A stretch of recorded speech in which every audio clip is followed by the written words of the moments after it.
الحمد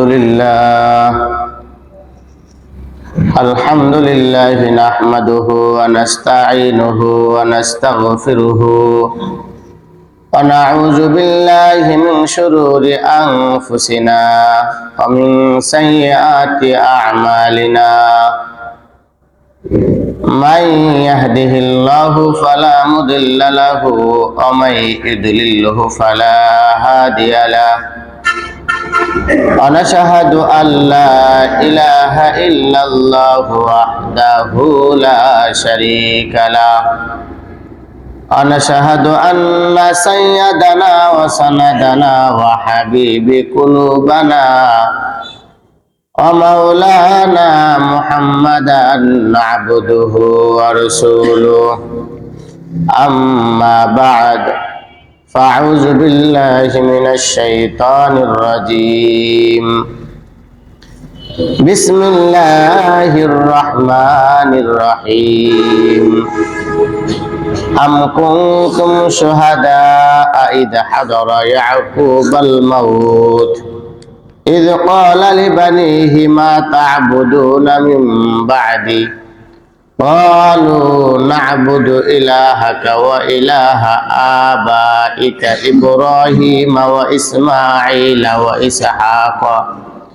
وإسحاق إلها واحدا ونحن له مسلمون وقال تعالى إن الله وملائكته يصلون على النبي يا أيها الذين آمنوا صلوا عليه وسلموا تسليما اللهم صل على محمد وعلى آل سيدنا محمد عبدك ورسولك النبي الأمي بعدد أنفس الخلائق دائما أبدا بلغ العلا بكماله كشف الدجى بجماله حسنت جميع خصاله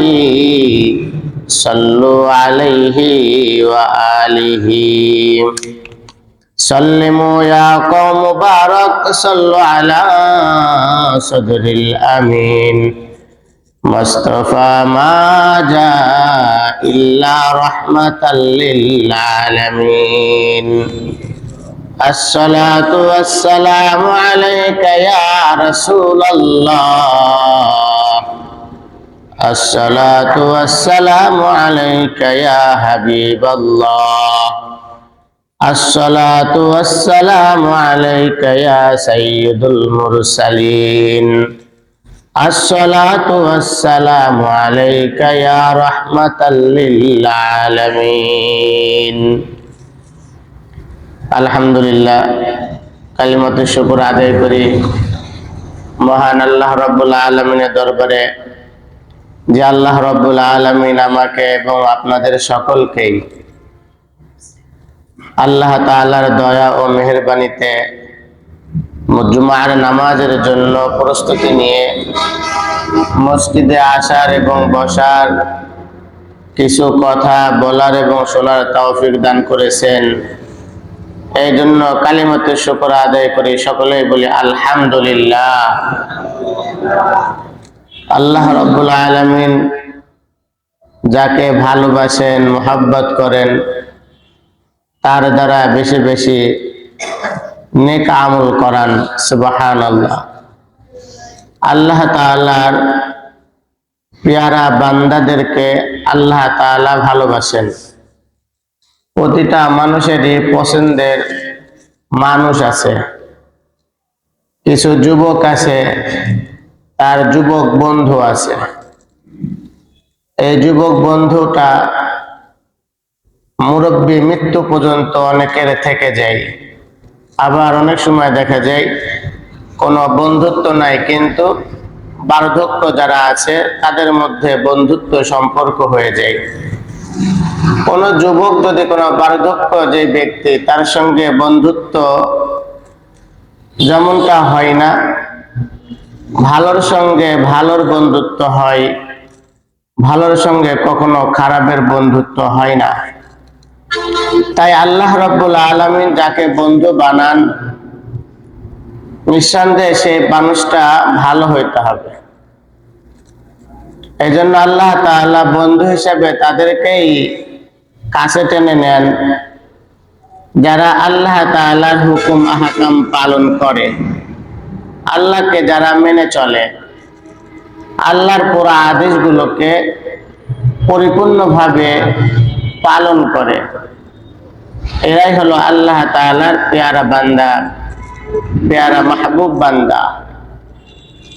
এজন্য আমরা প্রত্যেকেই আল্লাহর পেয়ারা বান্দা হব ইনশাআল্লাহ।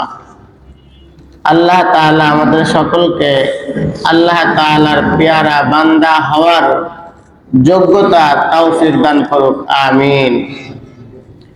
মুআজ্জাজ মুহতারাম,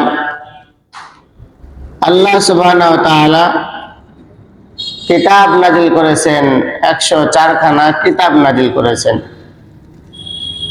ওই সমস্ত কিতাব 103 খানা কিতাব, তার নাম কিতাবুল্লাহ। একটা কিতাবের নাম হলো কালামুল্লাহ। যে কোরআন দিয়েছেন, কোরআনের নাম হলো কালামুল্লাহ। এই কোরআন মাজিদের মধ্যে আল্লাহ সুবহানাহু ওয়া তাআলা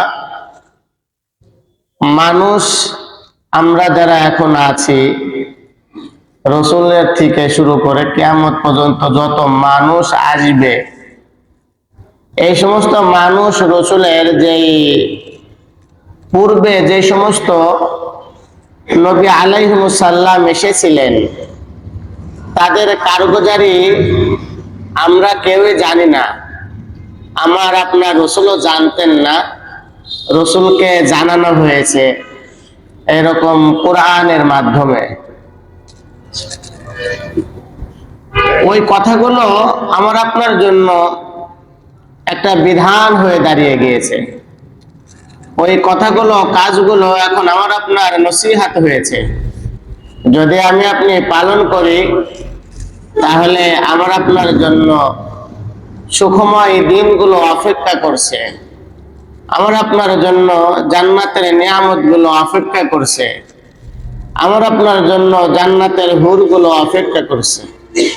যদি আমি আপনি পরিপূর্ণভাবে আল্লাহকে মেনে যা বলেছেন নসিহতগুলো যদি মানতে পারি, আমাদের জন্য এই পুরস্কারগুলো আল্লাহ সুবহানাহু ওয়া তাআলা রেখেছেন। তাহলে অতীতের একটা ঘটনা আল্লাহ রাব্বুল আলামিন আজকের আলোচনার মধ্যে উঠে এসেছে। যে সবাই আমরা জানি যে ইয়াকুব আলাইহিমুস সালাম নামক একটা নবী ছিলেন। এই ইয়াকুব আলাইহিমুস সালাম যখন ইন্তেকাল করবেন, মৃত্যুর সময় নসিহত করেছিলেন তাদের সন্তানদেরকে, আওলাদকে, তার পরিবার পরিজনকে নসিহত করেছিলেন। এই নসিহতটা আল্লাহ তাআলার কাছে খুব পছন্দ হয়েছে। আর পছন্দ হওয়ার কারণে আল্লাহ সুবহানাহু ওয়া তাআলা এইটা নবী মুহাম্মদুর রাসূলুল্লাহ সাল্লাল্লাহু আলাইহি ওয়াসাল্লামকে বলতেছেন, দোস্ত আমার, আপনি কি একটা ঘটনা জানেন? আপনার অনেক আগে একটা নবীকে পাঠিয়েছিলাম, তার নাম হলো ইয়াকুব আলাইহিমুস সালাম। সে যখন মারা যাইতেছিল, তার দুনিয়ার কোনো চিন্তাও ছিল না, আখিরাতের চিন্তাও ছিল না। আজরাইল আলাইহিমুস সালাম আসছে মৃত্যুর শয্যায়, আজরাইল আসছে, এদিকে শয়তান এসে ধোঁকা দেয়। প্রত্যেকটা ইনসানকে শয়তান ধোঁকা দেয়। যখন মানুষ মাউত, মৃত্যুবরণ করবে, ওই সময় শয়তানও হাজির হয়ে যায়। শয়তান কালেমা পড়তে দেয় না। শয়তান মাল সম্পদ, ধন দৌলত এইগুলো সামনে তুলে ধরে। এই জন্য ইনসান আবুল তাবুল করে। যারা আমরা কাছ থেকে মৃত্যু দেখেছি, হাতের উপরে কেউ মারা যাচ্ছে, কাউকে তালকিন করা হচ্ছে কালিমার, ওই আল্লাহর বান্দা কালিমা পড়তে চায় না, আবুল তাবুল বলে, তার সম্পদ নিয়ে নিচ্ছে, তার সম্পদ ধ্বংস হয়ে যাচ্ছে, এমন করে না? আমি দেখেছি এবং শুনেছি।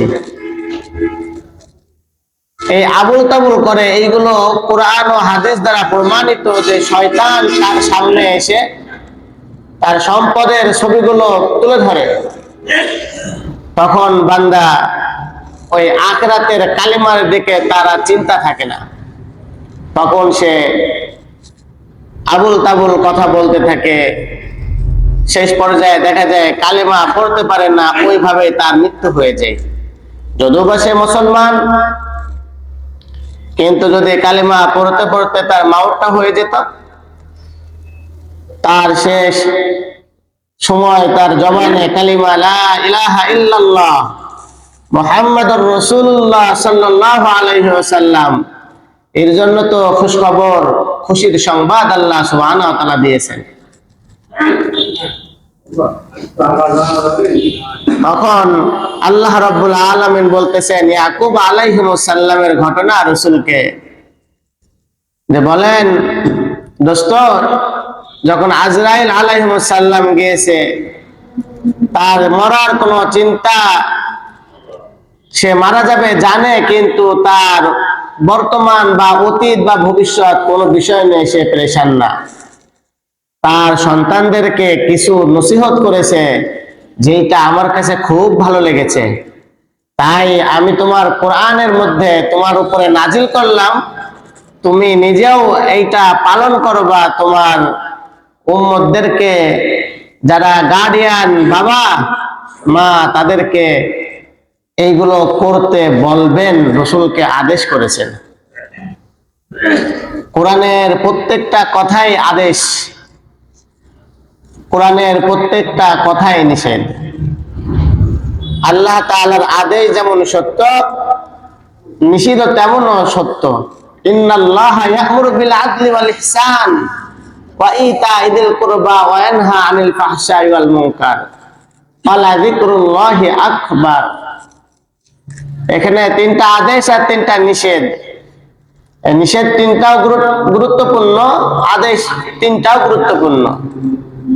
আল্লাহ সুবহানাহু ওয়া তাআলা যে 6666 মতান্তর আছে কোরআন নাজিল করেছেন, প্রত্যেকটা আয়াত আমার আপনার জন্য নসিহত, গুরুত্বপূর্ণ। আল্লাহ সুবহানাহু ওয়া তাআলা ইয়াকুব নবী আলাইহিস সালামের সন্তানদেরকে নসিহত করছে, আমার আপনার সন্তানদেরকেও নসিহত করা দরকার। কিছু প্রচলিত কথা আছে, শব্দ আছে, মৃত্যুর সময় মানুষ নাকি মিথ্যা বলে না, জান বের হয়ে যাচ্ছে ভাব। একটা কথা বলছে, কথা বলার পরে তার জানটা বের হয়ে গেছে। ওই কথাটা 100% সত্য, আমরা অনেকে ধরে নি, মানি। কথাটা যদিও বা কোনো দলিল বা ভিত্তি নেই, তারপরেও যদি সুস্থবান কোনো মানুষ, যদি সুস্থভাবে যদি কোনো মানুষকে কোনো বিষয়ে নসিহত করে, ওইটা বাস্তব। আর নবীদের ক্ষেত্রে তো আরো বাস্তব, নাকি বলেন? নবীরা তো মাসুম, নবীদের কোনো গুনাহ নেই, নবীদেরকে বলা হয় মাসুম, নিষ্পাপ।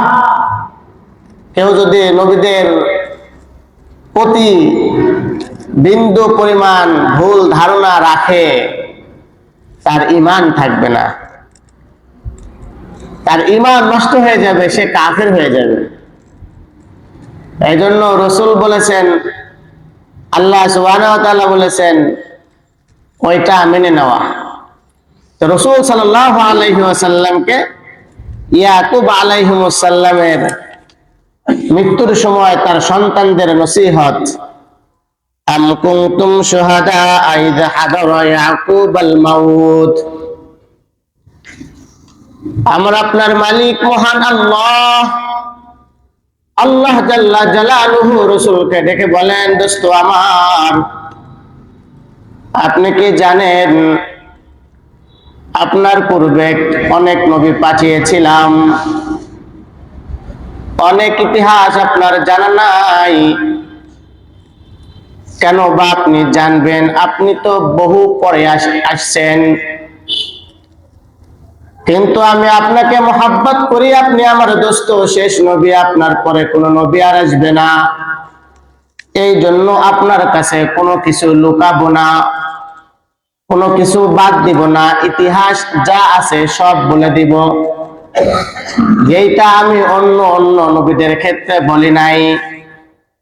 আমি 103 খানা কিতাবের মধ্যে আসমান থেকে আমি লিখে ফেরেশতাদের মাধ্যমে নবীদের কাছে পৌঁছায় দিয়েছি। তাওরাত কিতাব লিখে মূসাকে ডাক দিলাম, মূসা আসো, তুর পাহাড়ে আসো, একটা কিতাব নিয়ে যাও।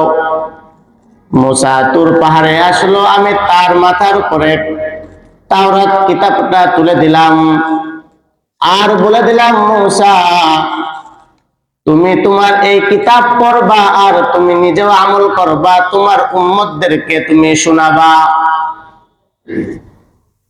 আমি 103 খানা কিতাবের মধ্যে লিখিত ভাবে দিয়ে দিয়েছি, ওর মধ্যে আর কোনো বাদ সাদ করার সুযোগ নাই। দুনিয়ার মানুষ যদি বাদ সাদ দেয়, বাদ দিয়ে দেয়, তাহলে তারা গুনাহগার। কিন্তু একটা কিতাব আমি লিখি নাই, পর্যায়ক্রমে আমি আপনার কলবের উপরে নাজিল করেছি, যেইগুলো সবচেয়ে গুরুত্বপূর্ণ। বাবা আদম আলাইহিমুসাল্লাম থেকে শুরু করে ঈসা নবী আলাইহিমুসাল্লাম এসেছেন এই পর্যন্ত। আমি আল্লাহ রাব্বুল আলামিন ইয়াকুব আলাইহিমুসাল্লাম যখন মৃত্যুর সময় তার সন্তানরা তার কাছে এসেছিলেন, তোমরা তো ওখানে কেউ উপস্থিত ছিল না, রাসূলকে বলতেছেন তোমরা কি উপস্থিত ছিলা? রাসূল বলেন না, আমি ছিলাম না। আমাদেরকেও বলতেছেন, এই দবির মোল্লার গেটের মানুষ, তোমরা কি ছিলা? আমরাও ছিলাম না। তাহলে ইতিহাস কেন আমাদেরকে জানতে হবে না? কেন ইতিহাস সম্পর্কে আমরা অবগত থাকব? তাফসীরের মধ্যে লিখেছেন, আল্লাহ সুবহানাহু ওয়া তাআলা ইয়াকুব আলাইহিস সালামকে আল্লাহ রাব্বুল আলামিন তার কথাগুলো পছন্দ করে বলতেছেন, সে তার মৃত্যুর সময় তার সন্তানদেরকে জিজ্ঞাসা করেছিল, এই আমার কলিজার টুকরা সন্তান, আমার ইন্তেকালের পরে তোমরা কোন জিনিসের ইবাদত করবে? আমি তো যতদিন ছিলাম আমি এক আল্লাহ জাল্লা জালালুহুর কালিমা লা ইলাহা ইল্লাল্লাহ দাওয়াত দিয়েছিলাম, বলেছিলাম আমি যার ইবাদত করি তোমরাও তার ইবাদত করো। আমি এখন থাকবো না, মারা যাব। আমার ইন্তেকালের পর তোমরা কাকে অনুসরণ করবা? কার কথা মেনে চলবা? কার কাছে মাথা নত করবা? কার পায়ে তোমরা সিজদা করবা? এইটা আল্লাহ রাব্বুল আলামিনের বান্দা ইয়াকুব আলাইহিস সালাম তার সন্তানদেরকে বলছেন,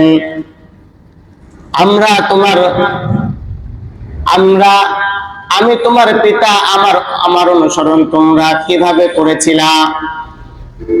সন্তানরা উত্তর দিচ্ছেন, ইয ক্বালা লিবানিহি মা তা'বুদুনা মিন বা'দি ক্বালু না'বুদু ইলাহাকা ওয়া ইলাহা আবাইকা ইব্রাহিম ওয়া ইসমাঈল ওয়া ইসহাক। সন্তানরা বলতেছেন, আমরা তোমার উপাস্যের এবং তোমার পিতৃপুরুষ ইব্রাহিম, ইসমাঈল ও ইসহাকের উপাস্য, সেই অদ্বিতীয় উপাস্যের ইবাদত করব।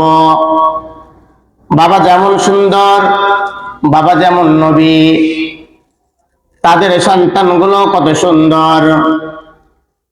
বাবা প্রশ্ন করলেন, আমার ইন্তেকালের পরে কার উপাসনা করবা, কার ইবাদত করবা?